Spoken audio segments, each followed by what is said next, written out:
Hello শিক্ষার্থী বন্ধুরা, আশা করছি ভালো আছো। তো আজকে হচ্ছে চট্টগ্রাম বিশ্ববিদ্যালয়ের 2024-25 শিক্ষাবর্ষের কাটমার্ক নিয়ে আলোচনা করব। তো কাটমার্ক নিয়ে আলোচনা করার আগে যে বিষয়টি জানা দরকার, আসলে কোশ্চেনটি কেমন হয়েছে এবার এবং টোটাল কত মার্কসের পরীক্ষা হয়েছে আর কি। তো তোমরা সবাই জানো যে টোটাল হচ্ছে 120 মার্ক হচ্ছে তোমাদের ফিজিক্স, কেমিস্ট্রি এটা মাস্ট দিতে হবে, এবং ম্যাথ, বায়োলজি থেকে তোমরা যে কোনো একটা দাগাইতে পারবা, এবং বাংলা এবং ইংলিশ ম্যান্ডেটরি। বাংলা ইংলিশ থেকে 25 মার্ক, ফিজিক্স কেমিস্ট্রি থেকে 25 মার্ক, ম্যাথ অথবা বায়োলজি থেকে 25 মার্ক। তো আমরা যদি ফিজিক্স কোশ্চেনটি দেখি, তো আমরা আসলে দেখতে পাবো যে ফিজিক্স তুলনামূলক স্ট্যান্ডার্ড এবং হচ্ছে মোটামুটি সহজ মানের কোশ্চেন আসছে। তো তোমরা যদি একটু মানে ভালোভাবে কেয়ারফুলি প্রিপারেশন নিয়ে থাকো, তাহলে আশা করছি এখানে তোমরা মোটামুটি 25-এর মধ্যে 17 মার্কস ইজিলি পেয়ে যাবে। 17 মার্কস তোমাদের পেয়ে যাওয়ার কথা। এখন যারা কেমিস্ট্রি কিন্তু মোটামুটি সহজ হয়েছে, এবং আশা করছি এখান থেকে তোমরা ইজিলি 25-এর মধ্যে 16 পেয়ে যাবে। বাট আমি এই কাটমার্কটি আলোচনা করার আগে আরেকটি বিষয় বলে নিই। অনেকে হয়তো বলতে পারে যে পরীক্ষা তো 4 দিন আগে হয়ে গেছে, হচ্ছে এত লেট করে কেন কাটমার্কসটা হচ্ছে আপনি দিচ্ছেন আর কি। তো আসলে কোশ্চেনটা অ্যানালাইসিস বা সুন্দর মতো বিভিন্ন তথ্য কালেক্ট করতে গিয়ে একটু সুন্দর মতো করে কাটমার্কসটা বের করার জন্য আসলে একটু সময় লাগছে আর কি। এবং একটা কথা, তোমাদের ভিডিওটা যদি দেখতে একটু প্রবলেম হয়, তাহলে তোমরা ভিডিওর স্ক্রিনটা একটু নিচে টানবা, তাহলে দেখতে পাবা ফুল স্ক্রিনে তোমরা ভিডিওটি দেখতে পাবা। তো হচ্ছে এই দুইটা হলো। এখন তোমরা যদি মোটামুটি হচ্ছে ম্যাথে আসো, তো ম্যাথ কিন্তু মোটামুটি একটু সময় সাপেক্ষ বিষয়। তো এখান থেকে হচ্ছে তোমরা যদি ম্যাথ দাগাও আর কি, যেহেতু ক্যালকুলেটরের এখানে ইউজ আছে, আশা করছি 25-এর মধ্যে তোমরা কমপক্ষে 15টি এমসিকিউ কিন্তু ঠিক করতে পারবে। 15টি এমসিকিউ তোমাদের ঠিক করার কথা। এখন আসো বায়োলজির ক্ষেত্রে। বায়োলজি কোশ্চেনটা কিন্তু মোটামুটি ভালোই হয়েছে এবং দ্বীপ থেকে এসেছে। তো তোমরা যদি একটু ভালো করে প্রিপারেশন নিয়ে থাকো, তাহলে আশা করছি এখান থেকে তোমরা ইজিলি মোটামুটি 16-এর মতো মার্কস তোমরা পেতে পারো আর কি। যদি একটু তোমরা সুন্দর মতো প্রিপারেশন নিয়ে থাকো, তাহলে তোমরা কিন্তু 16-এর মতো মার্কস পেতে পারো।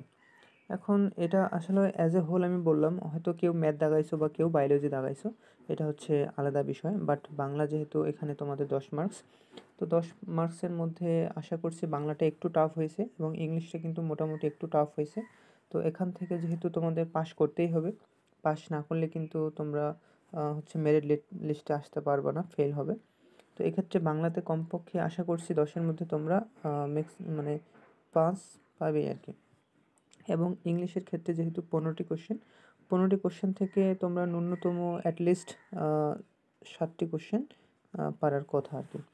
তো এটা যদি তোমরা চিন্তা করো, এখন যারা আর কি বায়োলজি দাগাইছো আর কি, যারা বায়োলজি দাগাইছো তাদের ক্ষেত্রে দেখো এখানে 16 মার্কস, আবার কেমিস্ট্রিতে 16 মার্কস, 16 32, এবং ফিজিক্সে তোমাদের 17 মার্কস। এখান থেকে যদি তোমরা হিসাব করো, তাহলে কিন্তু তোমরা দেখতে পাবে মোটামুটি 49 বা হচ্ছে এরকম মার্ক আসবে আর কি।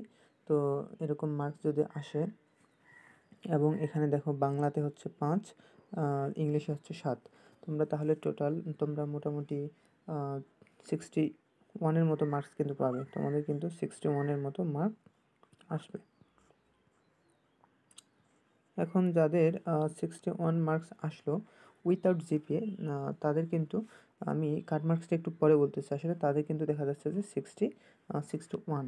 এবং যারা হচ্ছে বায়োলজির পরিবর্তে ম্যাথ দাগাইছো, তাদের কিন্তু দেখা যাচ্ছে যে যারা ম্যাথ দাগাইছো তাদের কিন্তু দেখা যাচ্ছে 60 মার্ক, মানে টোটাল হিসাব করলে তোমরা কাউন্ট যদি করো, তাহলে কিন্তু দেখতে পাবে যে তোমাদের টোটাল মোটামুটি 60 মার্কস আসছে।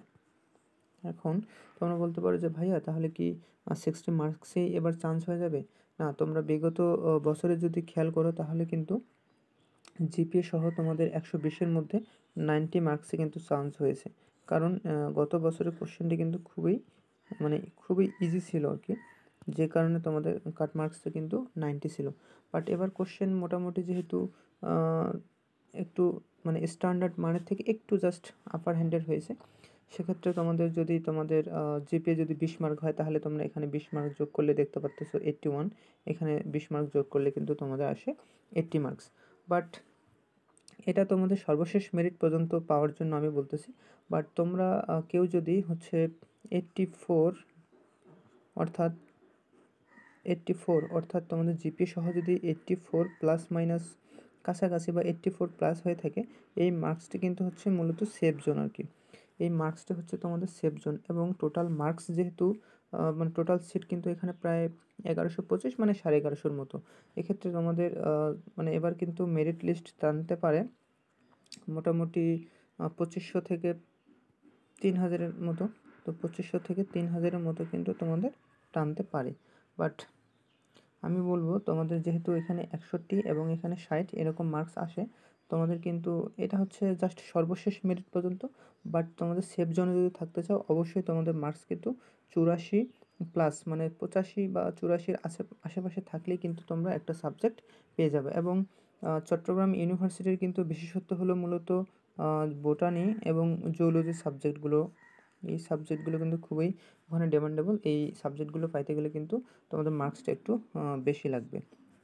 তো আশা করছি তোমরা বুঝতে পারছো যে আসলে কত মার্কস হলে ইজিলি তোমরা হচ্ছে চট্টগ্রাম ইউনিভার্সিটিতে একটা সিট পাইতে পারো। এবং তোমরা কিন্তু শেষ মেরিট পর্যন্ত অপেক্ষা করবে এবং দেখবে যে আসলে কত পর্যন্ত তোমাদের টানতেছে এবং তোমরা কীভাবে হচ্ছে কত মার্কসের মধ্যে চান্স পেয়ে যাচ্ছ আর কি। ধন্যবাদ সকলকে।